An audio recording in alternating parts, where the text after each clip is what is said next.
Une planète exceptionnelle, impétueuse et dynamique. Les plaques continentales se déplacent et entrent en collision. Des volcans font éruption. Des glaciers se forment, d'autres régressent. Ces forces titanesques perpétuellement en action laissent derrière elles une traînée de mystères géologiques. Parmi les merveilles naturelles de notre planète, le Vésuve est un des sites les plus dangereux sur Terre. La réputation du volcan est sulfureuse.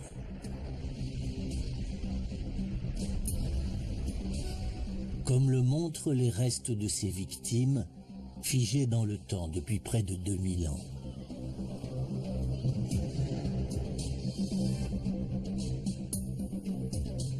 Le Vésuve est toujours très actif.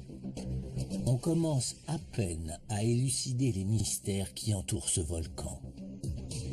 Comme la découverte d'une vaste chambre magmatique qui bouillonne juste en dessous.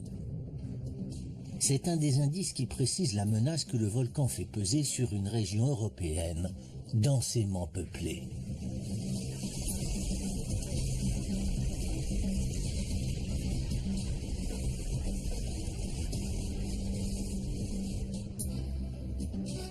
L'élucidation des secrets du Vésuve nous fait découvrir les forces inouïes qui ont façonné la surface de la Terre.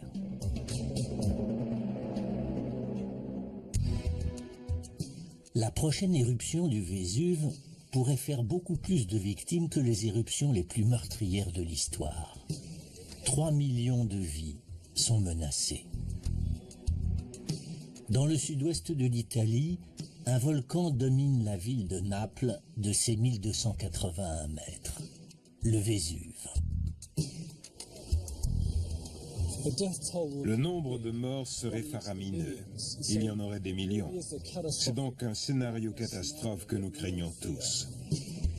Le défi pour les géologues consiste à découvrir ce qui déclencherait une éruption du Vésuve et la façon dont ce cataclysme s'annoncerait. La première explosion détonnerait ici, au fond du cratère large de 600 mètres.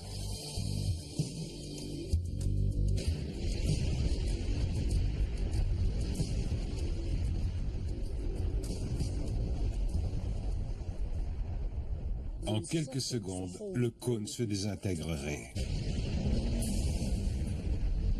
Tout le monde craint ce scénario cauchemardesque.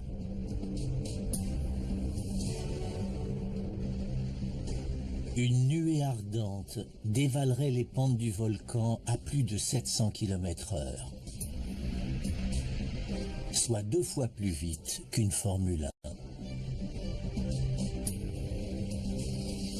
Toutes les créatures vivantes situées à moins de 15 km du cratère se trouveraient dans une zone de mort. Rien ne peut arrêter une nuée ardente faite de cendres et de roches. Il ne faut pas croire que les gens qui vivent à Naples, de l'autre côté de la baie, sont en sécurité. C'est tout le contraire.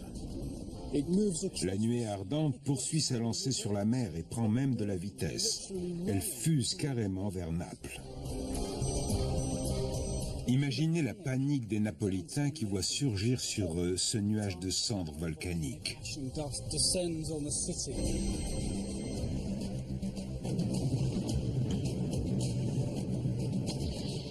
Ils ne peuvent s'abriter nulle part. Hommes, femmes et enfants sont incinérés vivants. Les températures atteignent de 350 à plus de 450 degrés, ce qui suffit pour faire bouillir le sang du corps. D'autres meurent par suffocation. Toutes les créatures vivantes piégées entre Naples et le volcan sont tuées.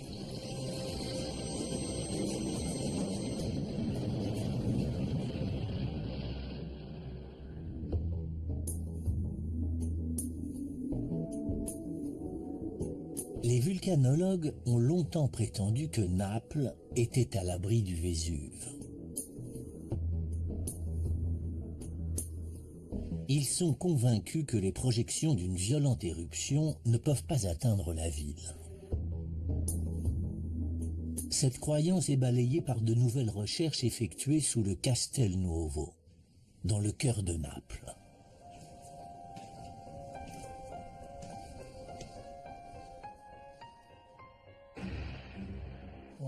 Ce dépôt est extraordinaire.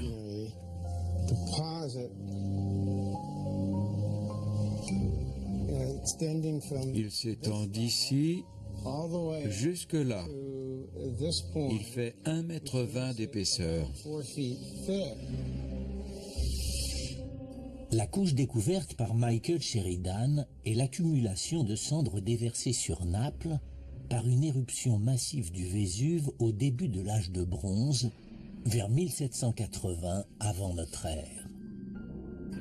La cendre a traversé la baie sur 15 km avant de retomber ici. Des kilomètres plus loin que toutes les éruptions connues du Vésuve.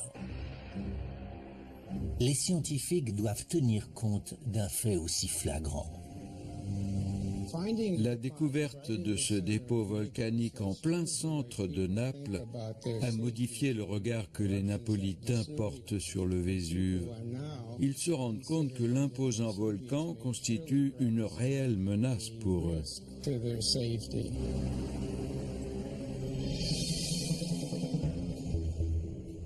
Si le Vésuve a fait une éruption aussi massive, il peut recommencer.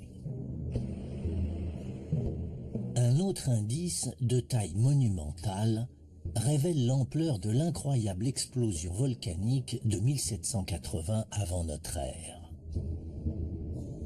Voici le mont Somma. Il culmine à 1149 mètres. Voici le Vésuve il y a 4000 ans. Une éruption gigantesque fait exploser le cratère.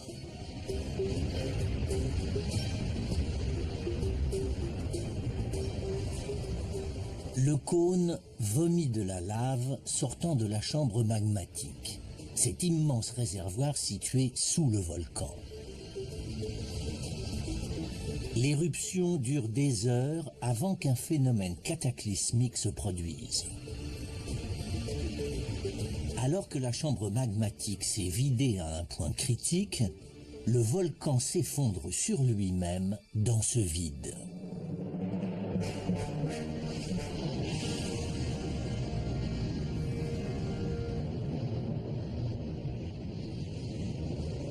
L'éruption de 1780 avant notre ère a été tellement massive qu'elle a provoqué l'effondrement d'une montagne. 1,8 milliard de mètres cubes de roches en fusion ont été déversés sur les alentours du volcan. Cela suffirait à enterrer l'île de Manhattan sous 30 mètres de débris ou à couvrir la Floride sous 1 centimètre de cendres. Cette méga-éruption est devenue la référence pour illustrer le pire des scénarios qui menacent Naples. La proximité de Naples fait du Vésuve le volcan le plus dangereux au monde. Les scientifiques doivent se dépêcher pour prévoir à temps le prochain désastre. Pour étudier l'impact des forces meurtrières sur la ville de Naples, les scientifiques doivent d'abord décrypter les éruptions du passé. Aucune éruption n'a été plus étudiée que celle qui a détruit Pompéi, une ville située à une dizaine de kilomètres au sud-est du Vésuve. En l'an 79 de notre ère, une éruption du Vésuve tue 25 000 habitants, soit le quart de la population. La région restera inhabitée durant 300 ans.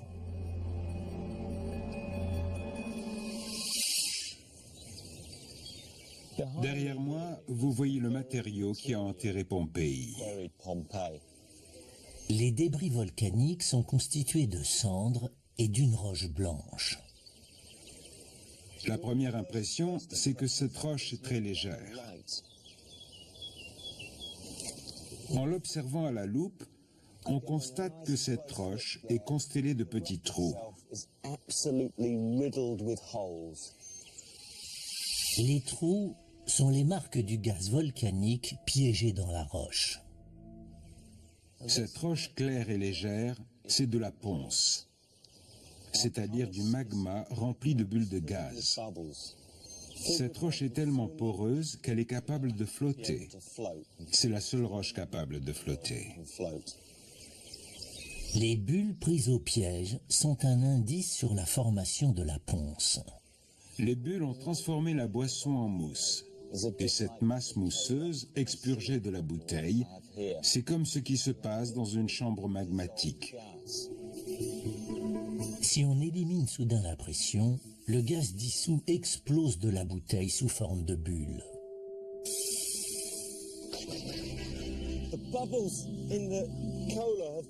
Dès que le gaz veut s'échapper du magma, le magma est expulsé violemment par la cheminée du volcan.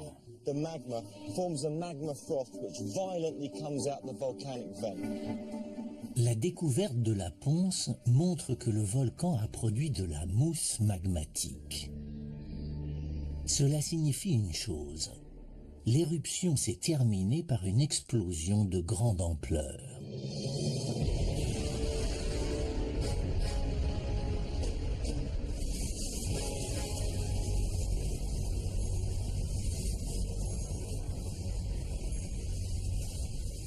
L'explosion a envoyé de la mousse magmatique et des cendres à plus de 27 km d'altitude, c'est-à-dire 2 fois plus haut que l'altitude de croisière d'un avion de ligne.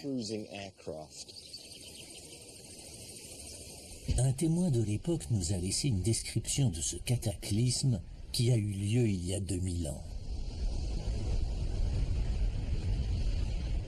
Pline le Jeune a 17 ans quand il décrit en détail l'éruption. Il sera un des premiers volcanologues de l'histoire. Pline est un naturaliste. Il a produit le premier relevé d'une séquence volcanique complète. Il écrit « Un panache s'élève. Son apparence ressemble à la forme du pin parasol, comme l'arbre qui se trouve derrière moi. Après s'être étiré en hauteur comme un immense tronc, il s'est élargi comme s'il lui poussait un chapeau. Le panache s'est élargi au sommet et a formé un champignon. C'est ce qu'on appelle une colonne plinienne. Pour Pompéi, ce panache se révèle mortel. La ponce et les cendres sont emportées par le vent et retombent sur la cité sous forme de neige grisâtre. Cette pluie volcanique a commencé à épaissir l'air. Au début, les gens étaient stupéfaits par l'éruption volcanique. Ensuite, ils ont éprouvé du mal à respirer. Une grande partie des victimes de Pompéi a été étouffée par les cendres. Ici, on voit des gens qui luttaient pour respirer. Ce corps est recroquevillé avec les mains devant le visage. C'est le dernier souffle de ces personnes, alors que leurs poumons étaient saturés de cendres et de poussière brûlante. Si une telle pluie de cendres tombait aujourd'hui sur Naples, elle ferait des millions de victimes.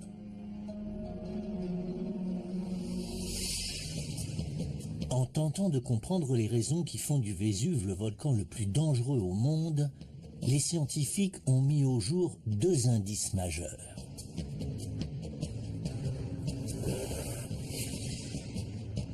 La ponce trouvée à Pompéi prouve que le Vésuve peut produire des éruptions explosives qui sont les plus dévastatrices. Une épaisse couche de cendres, découverte dans le sous-sol de Naples, atteste que le Vésuve est capable de détruire cette mégalopole. Une éruption similaire aujourd'hui tuerait 3 millions de personnes. ce qui en ferait l'éruption la plus mortelle de l'histoire. Une partie des victimes mourrait de suffocation. Mais la découverte de squelettes calcinés nous enseigne que le Vésuve réserve d'autres sorts cruels.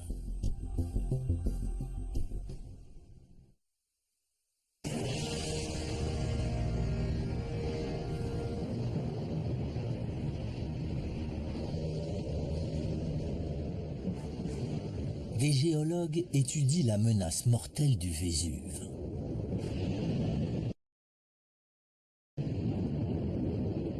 Les vestiges dans la ville de Pompéi font découvrir comment la population a été anéantie. Elle a été enfouie sous une pluie de cendres et de roches volcaniques.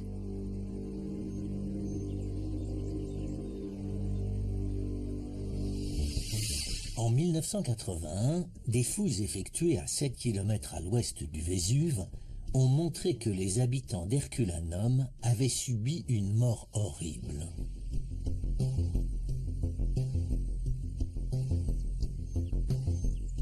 Lors de l'éruption volcanique en l'an 79 de notre ère, Herculanum est une cité portuaire florissante de 10 000 habitants. Mais lors des premières fouilles archéologiques, seule une quinzaine de squelettes sont trouvés.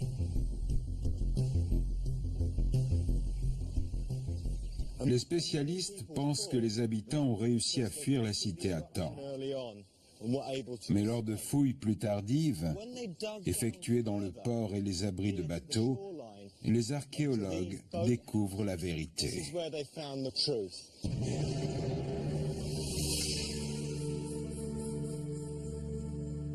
Les abris de bateaux renferment un secret macabre. Voici les restes des citadins qui ont tenté de fuir l'éruption du volcan. Les squelettes sont dans la position exacte où les corps sont tombés, il y a 2000 ans. Difficile d'imaginer la scène qui a eu lieu. Plus de 300 hommes, femmes et enfants se sont réfugiés dans les abris de bateaux dans le port d'Herculanum afin d'échapper aux débris crachés par le volcan. Et les abris de bateaux sont devenus leurs tombes.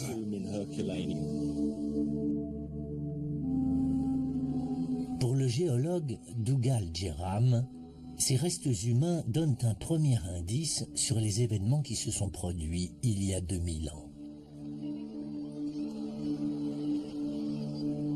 Cette tombe est traitée comme une scène de crime. Des photographies du site sont analysées en laboratoire.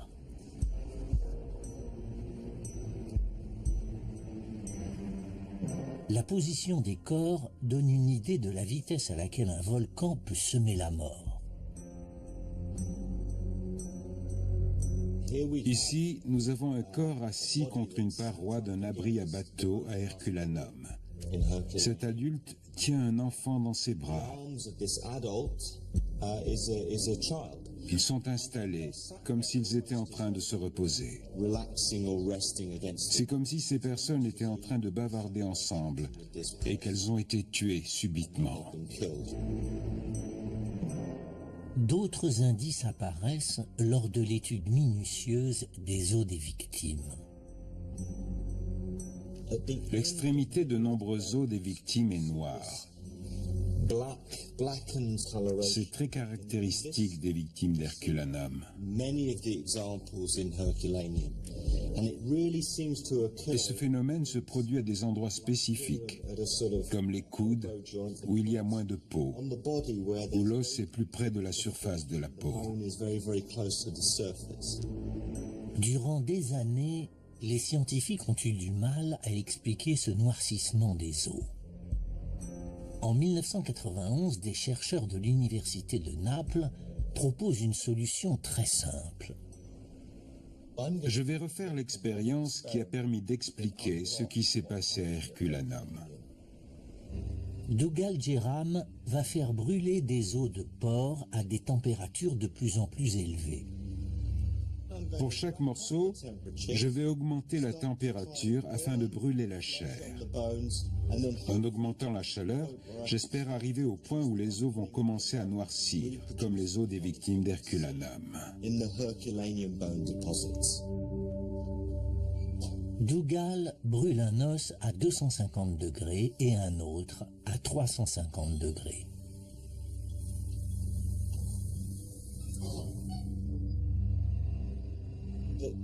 La chair est clairement brûlée, mais les os n'ont pas du tout changé de couleur. Dougal doit augmenter la température à près de 500 degrés pour que l'os commence à se calciner.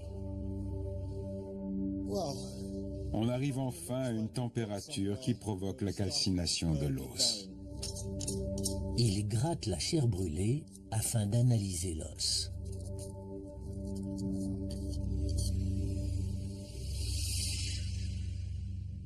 Sur cette photo faite à Herculanum, on remarque à l'extrémité de cet os des zones brunes et noires et de beaux os blancs juste derrière. C'est exactement ce qu'on a vu avec l'expérience à 500 degrés. En brûlant ces os à une haute température, on obtient des zones noires, comme à Herculanum. Les os les plus proches de la chair noircissent, et ceux qui sont mieux protégés restent blancs. C'est le seul phénomène qui peut expliquer les parties d'os noircies à Herculanum.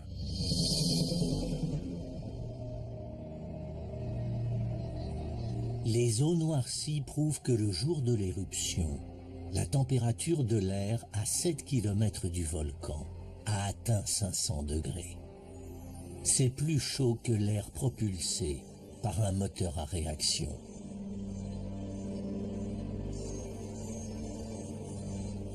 Durant des années, les scientifiques se sont demandé comment le Vésuve pouvait générer des températures aussi élevées à des kilomètres du volcan.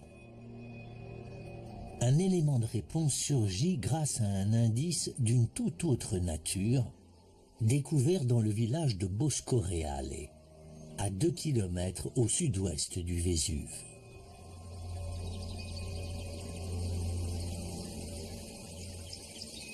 Voici un poteau. À première vue, on dirait un poteau en béton de forme étrange. Mais ses caractéristiques sont étonnantes. Les indices se trouvent concentrés à la base. Ici, on remarque des structures moins épaisses qui s'enfoncent dans le sol. Elles sont solidaires du poteau principal. Il s'agit en fait d'un arbre fossilisé. Un arbre a été enterré sous des débris volcaniques. En pourrissant, il a été remplacé petit à petit par de la roche et de la cendre mélangées à de l'eau. Le fossile a ainsi pris l'aspect du béton. C'est le moule d'un arbre qui se tenait ici il y a 2000 ans. La forme de l'arbre est très significative aussi. Le sommet de ce tronc fossilisé est courbé. Il y a 2000 ans, cet arbre était bien droit et verdoyant. Soudain, la partie supérieure a été violemment courbée et l'arbre s'est fossilisé dans cette position. Quand on se repère sur la carte, le Vésuve se trouve par là. La force capable de faire plier un arbre et de le fossiliser a dû venir de cette direction. Les indices prouvent qu'à des kilomètres du volcan, la température était très élevée et qu'une force a été capable de faire plier les arbres.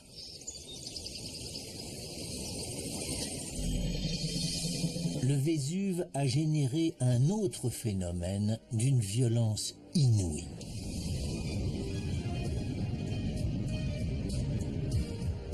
Une coulée pyroclastique. Les coulées pyroclastiques sont un mélange dynamique de roches brûlantes, de cendres et de gaz qui dévalent à une vitesse folle les pentes des volcans. Ces nuées dévastatrices et mortelles atteignent des vitesses de plus de 700 km/h et des températures de plus de 1100 degrés, suffisantes pour faire fondre l'or.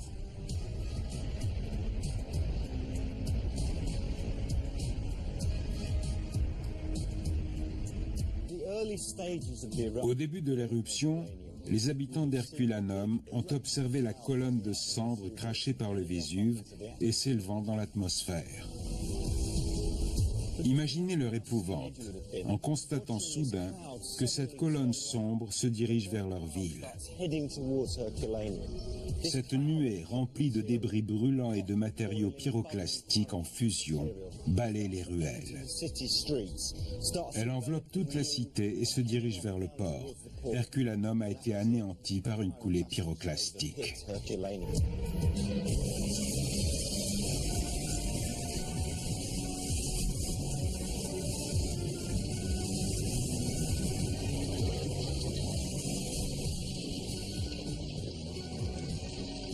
En l'espace de quelques heures, la cité est entièrement enfouie sous les débris volcaniques.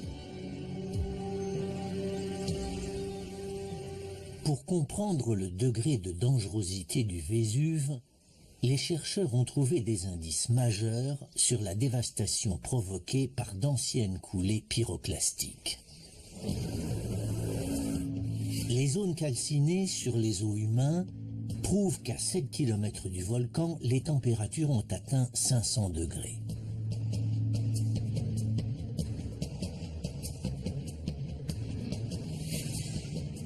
Un arbre fossilisé depuis 2000 ans révèle la violence des coulées de roches, de cendres et de gaz brûlants crachés par le Vésuve.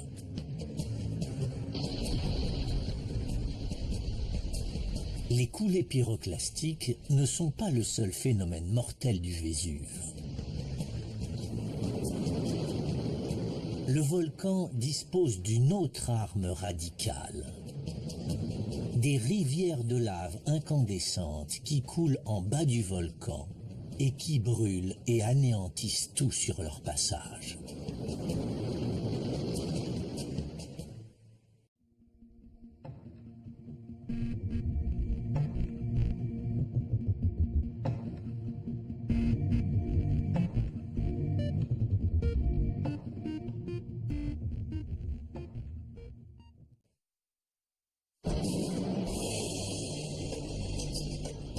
Le Vésuve dispose d'une autre arme dans son arsenal. Elle a d'ailleurs été filmée le 18 mars 1944 au cours du dernier épisode éruptif du volcan.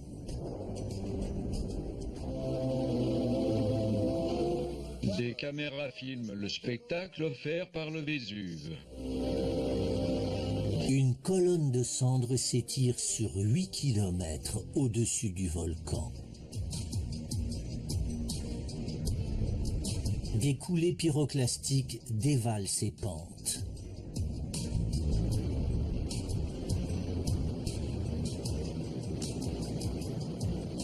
Mais le pire est à venir. Des vagues de roches en fusion, vomies par le volcan, engloutissent des villages entiers.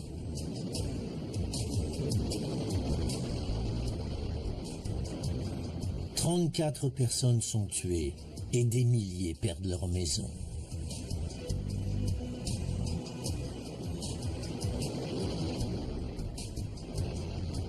Ces rivières de magma sont appelées coulées de lave.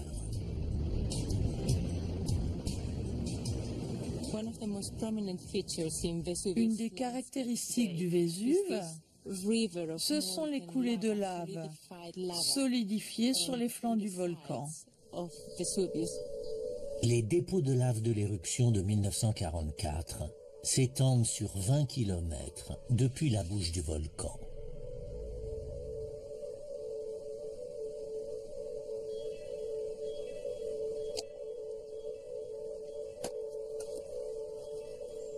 Quand j'ausculte cette roche à la loupe, je constate qu'il n'y a pas de bulles.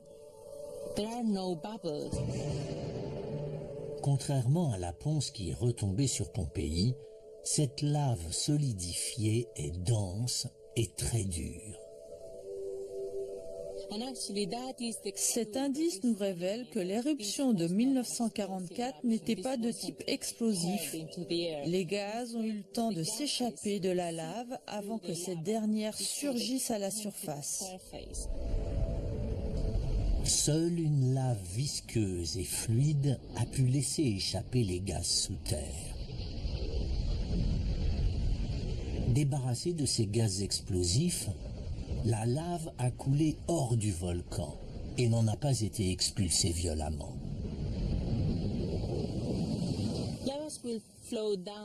La lave coule en empruntant les voies les plus faciles, comme le ferait l'eau d'une rivière.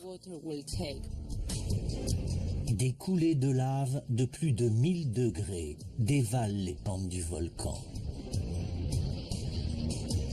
La lave est la matière naturelle la plus chaude sur Terre. Ces coulées sont l'arme ultime du Vésuve. Cette force détruit tout sur son passage.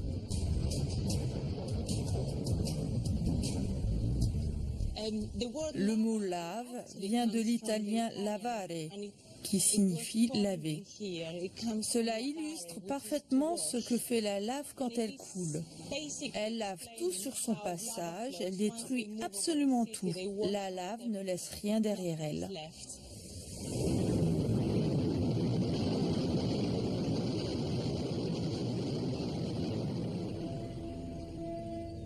Depuis 1944, le Vésuve se tient tranquille. Les riverains du volcan se sentent rassurés. Le Vésuve est même très fréquenté par les touristes. Mais les scientifiques descendent régulièrement dans le cratère pour vérifier si le volcan n'est pas sur le point de se réveiller. Bien, on y va. Il faut descendre 350 mètres pour atteindre le fond du cratère. On y va doucement. Il y a pas mal de chutes de roches aujourd'hui. Le volcan s'effondre lentement sur lui-même. Les parois du cratère, faites d'un amas instable de roches crachées lors de l'éruption de 1944, retombent lentement au fond du cône.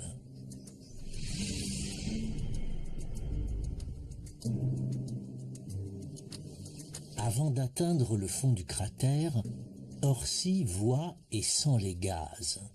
Il perçoit aussi la chaleur de l'activité volcanique.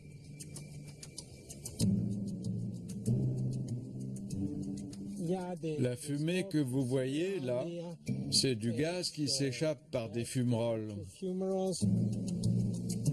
Une fumerole est une petite crevasse dans la croûte terrestre d'où sort de la vapeur et des gaz. C'est un des phénomènes qui révèle que le volcan est toujours actif. Un volcan actif à proximité de 3 millions d'habitants doit être constamment contrôlé. Le Vésuve est d'ailleurs le volcan le plus surveillé au monde.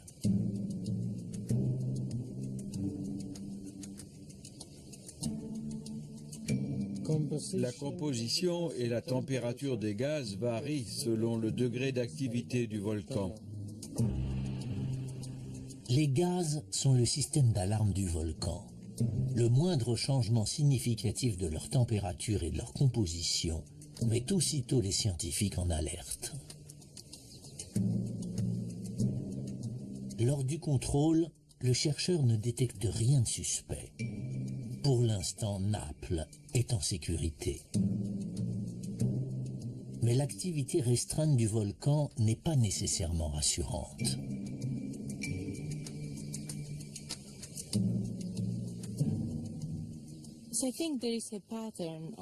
Le rythme du Vésuve est marqué par une période de calme, suivie d'une éruption massive, puis d'une nouvelle période tranquille, suivie d'une nouvelle éruption de vaste ampleur.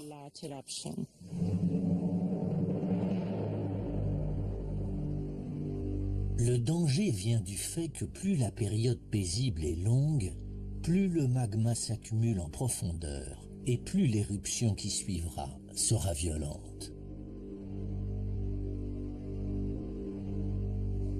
De nouveaux indices suscitent l'inquiétude des scientifiques qui enquêtent sur les forces mortelles du Vésuve.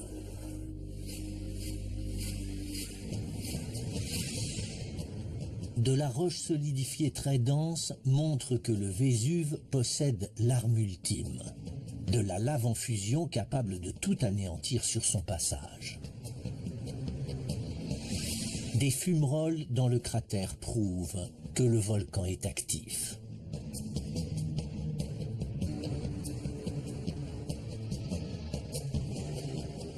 Les nouvelles techniques scientifiques ont permis de localiser une immense bombe magmatique cachée à des kilomètres sous le volcan. Et cette bombe est amorcée. Elle peut éclater à tout moment.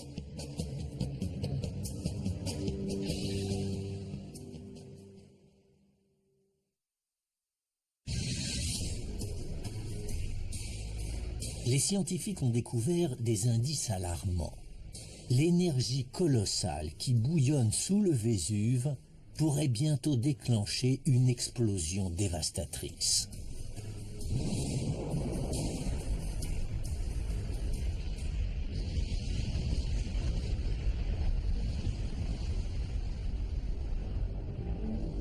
Une éruption dépend de la conjonction de deux phénomènes. Il faut d'une part une source de magma sous forme d'une chambre magmatique proche de la surface. D'autre part, il faut un déclencheur, un peu comme une bombe et son détonateur. Une fois ces deux éléments réunis, le volcan peut exploser à tout moment. La preuve ultime filtre à travers le sol, à 15 km à l'ouest du volcan. Mes sens sont en alerte dans cette zone de chaleur intense. Il n'y a pas que le soleil qui chauffe, il y a du gaz qui sort en fumant par de petites crevasses dans le sol.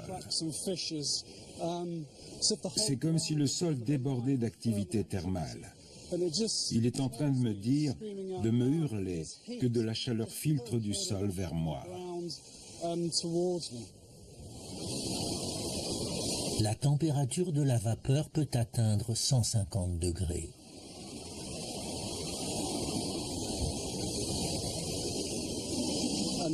La vapeur jaillit avec un gaz appelé dioxyde de soufre. Ce gaz a une odeur très forte. Je le sens dès que le vent m'envoie cette vapeur dans le visage. La diffusion du dioxyde de soufre laisse d'ailleurs une marque. Toutes les roches autour de moi portent des taches jaunâtres qui sont des cristaux de soufre.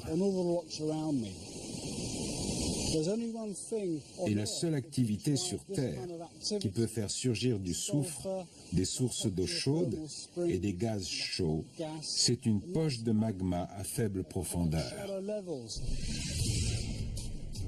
Cela fait des années que les spécialistes savent qu'il y a une chambre magmatique sous le Vésuve. Mais personne n'a jamais pu l'évaluer. En 2001, les géologues exploitent une nouvelle technologie pour explorer le sous-sol du volcan et de ses environs. Le système ressemble aux échographies effectuées par les gynécologues pour évaluer la progression d'un fœtus dans le ventre de sa mère. Autour du Vésuve, les vulcanologues utilisent des ondes 1 milliard de fois plus puissantes pour obtenir une image de la configuration du sous-sol volcanique. Ils déclenchent de petites explosions à différents endroits autour du volcan. Les ondes de choc se propagent en profondeur. La vitesse des ondes révèle la nature des roches traversées par les ondes. Certaines sont plus denses, d'autres liquides, certaines sont chaudes, d'autres encore plus froides que le sol environnant. Les ordinateurs recueillent les résultats. Le profil de la chambre magmatique fait froid dans le dos des spécialistes.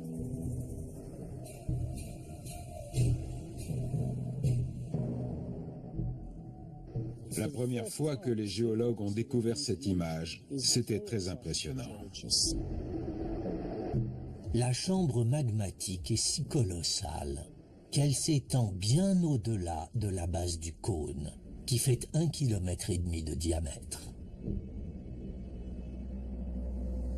La chambre magmatique couvre une surface de 650 km², soit la moitié de la superficie de New York.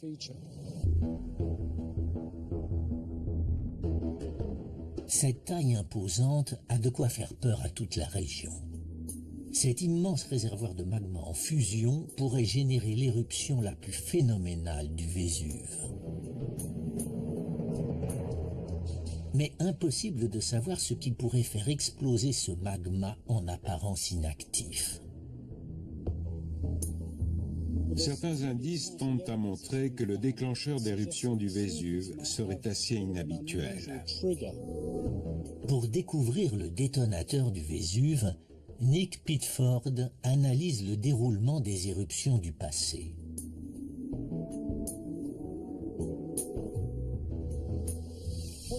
Cette ligne représente une époque qui s'étend de 1600 jusqu'à aujourd'hui. Chaque branche représente une éruption qui s'est produite au cours des 4 derniers siècles. La première a eu lieu ici, en 1631. Ensuite, il y a eu 3 autres éruptions importantes. Alors que le tableau chronologique prend forme, Nick Pitford ajoute les dates des cataclysmes naturels qui se sont produits durant la même période. Nous avons aussi des archives sur les séismes. Ces pierres représentent les séismes qui ont eu lieu à moins de 150 km du Vésuve. Nick Pitford indique les séismes majeurs des derniers 4 siècles. On voit apparaître une proximité entre les tremblements de terre et les éruptions du Vésuve. Ce lien a seulement pu être établi grâce aux nombreuses archives extrêmement détaillées sur les activités du volcan.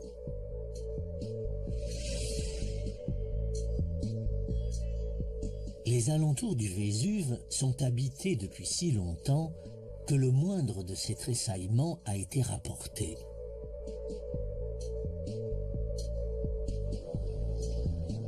Le volcan se situe sur un point chaud. Cette région est celle d'Europe qui subit le plus de séismes. L'activité sismique a elle aussi été soigneusement répertoriée. Quand on recoupe les archives volcaniques avec les relevés sismiques, on découvre un lien stupéfiant. La relation entre les 2 activités est frappante autour du Vésuve. Toutefois, l'idée qu'un séisme puisse déclencher une éruption volcanique n'est pas admise par tous les spécialistes. L'idée que les séismes et les éruptions volcaniques puissent être liés n'est pas récente. Lors de son voyage en Amérique du Sud au XIXe siècle, Charles Darwin a dit qu'il pouvait y avoir un lien entre un séisme et un volcan qui a fait une éruption après le séisme.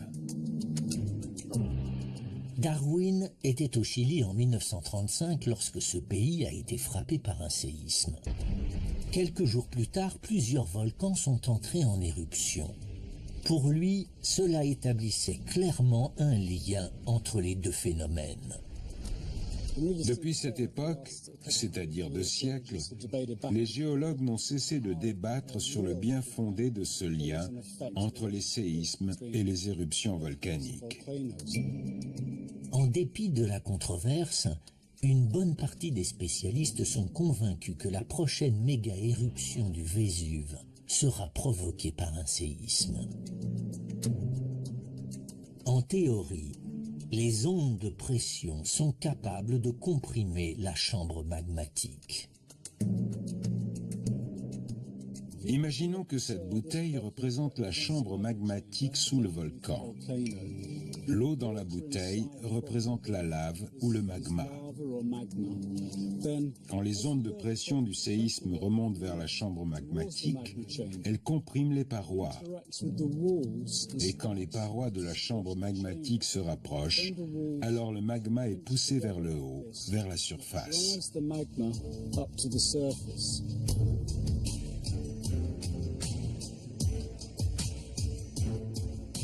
Même alors, l'éruption peut attendre. Selon les archives, après un séisme, le volcan peut rester des mois sans faire d'éruption.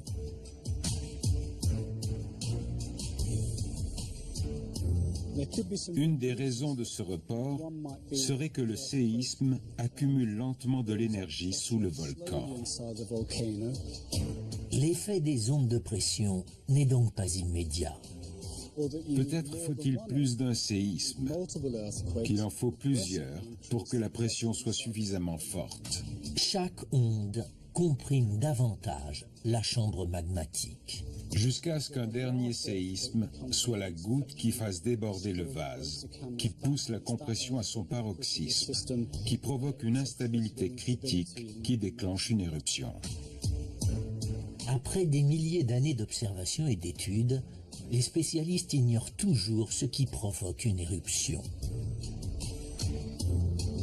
Ce qui importe dans le cas du Vésuve, c'est de pouvoir exploiter de façon optimale ces formidables données que nous possédons sur ce volcan, afin de produire un modèle pour les éruptions volcaniques déclenchées par un séisme. Le Vésuve pourrait être la clé de voûte pour comprendre le fonctionnement d'autres volcans dans le monde.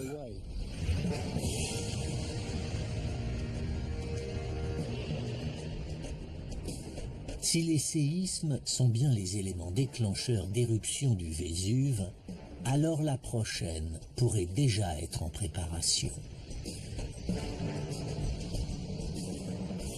Deux séismes de forte amplitude ont récemment envoyé leurs ondes de choc vers le volcan. En 2002, le premier séisme s'est déclenché à 65 km au nord-est du Vésuve. Ce séisme était d'une magnitude de 5,4. Il a fait 30 victimes et des milliers de sans-abri. Plus récemment, en 2009, un séisme d'une magnitude de 6,3 a tué plus de 300 personnes dans la ville de L'Aquila, située à près de 100 km au nord du volcan. L'Italie n'avait plus connu un tel drame depuis 30 ans. Les spécialistes craignent que les ondes de ces deux séismes aient ébranlé l'immense chambre magmatique du Vésuve et qu'elles aient mis en route la prochaine éruption. Les indices se multiplient dans cette course contre la montre pour prévoir la prochaine éruption du Vésuve. Les spécialistes ont trouvé deux preuves inquiétantes.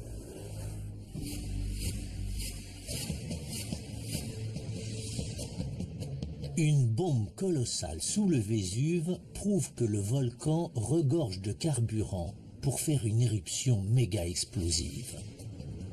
Un tableau chronologique des séismes et des éruptions révèle que la prochaine éruption serait déjà déclenchée. Chaque nouvelle information permet aux scientifiques de mieux prévoir l'époque à laquelle le Vésuve explosera. Mais la prévision de la prochaine éruption ne suffira peut-être pas à sauver les 3 millions de Napolitains.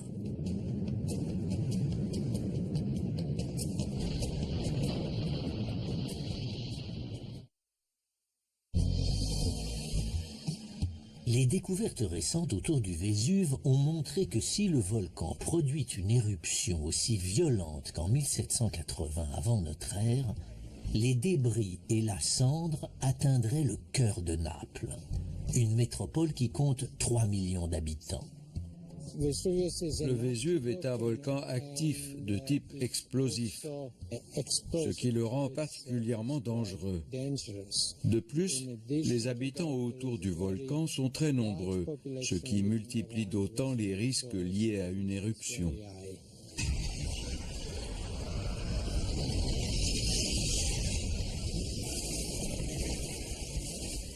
Les études menées à proximité du volcan révèlent que les coulées pyroclastiques, le phénomène le plus mortel, n'atteindraient pas seulement Naples, mais qu'elles seraient concentrées sur la métropole. Les parois du Somma qui entourent partiellement le cône du Vésuve agiraient comme un canalisateur. Elle dirigerait la plupart des débris fumants du volcan vers l'ouest, droit sur la ville de Naples.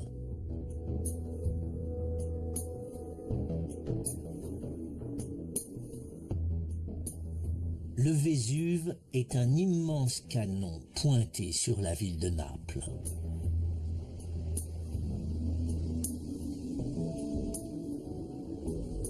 Les nouveaux indices que nous avons recueillis sont inquiétants. Ils indiquent clairement que Naples n'est pas à l'abri, que la ville pourrait être durement frappée par une éruption. Ces nouvelles informations et la découverte de dépôts volcaniques au cœur même de Naples ont incité la municipalité à revoir son plan d'évacuation établi en 2001. Le plan d'évacuation de 2001 concerne seulement les 600 000 personnes qui vivent dans les villages sur les versants du Vésuve. La ville de Naples, où je me trouve actuellement, n'a pas été incluse dans le plan d'évacuation, alors que c'est ici que la majorité des gens vivent. Les géologues ont été sollicités pour établir un nouveau plan d'évacuation. La planification est très simple. Le plus difficile étant de choisir le moment idéal pour faire évacuer la région. Quand faut-il décider d'évacuer? Quel est le meilleur moment? Ces deux questions valent de l'or. Si les scientifiques recommandent à tort une évacuation, la prochaine fois, la population risque de ne pas obéir. Si les gens sont évacués en retard, les morts se chiffreront par milliers. C'est un dilemme auquel sont confrontés les vulcanologues du monde entier. Le Vésuve est un des 3000 volcans actifs dans le monde. 7% de la population mondiale, soit 450 millions de personnes, vivent dans une région menacée par une éruption volcanique. Le mont Rainier se trouve à 85 km de Seattle, qui compte 500 000 habitants. Le Popocatépetl se dresse à 70 km de Mexico City et ses 20 millions d'habitants. Le mont Fuji se trouve à moins de 100 km de Tokyo, qui compte 12 millions d'habitants.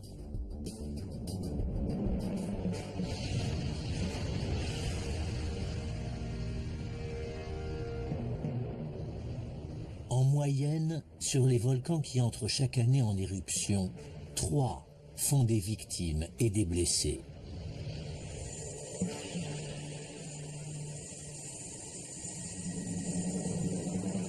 Les leçons tirées du Vésuve permettront peut-être d'aider à sauver des êtres humains ailleurs dans le monde.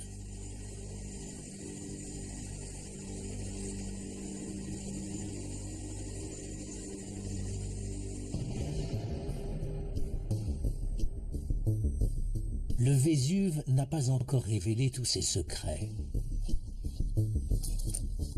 Mais jusqu'ici, les géologues ont édifié un portrait effrayant du volcan, qualifié de plus dangereux au monde.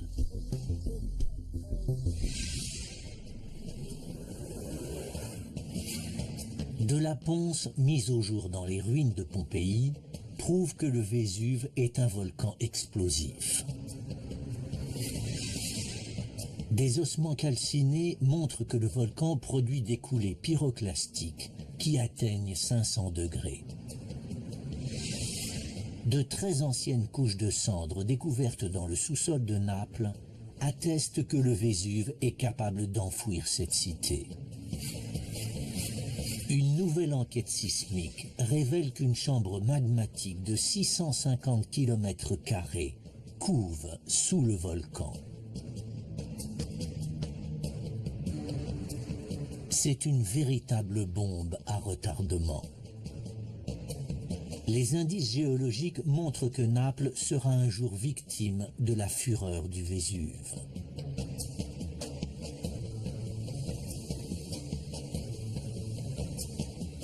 Le volcan est armé et attend son heure. Preuve que la Terre n'est jamais en repos.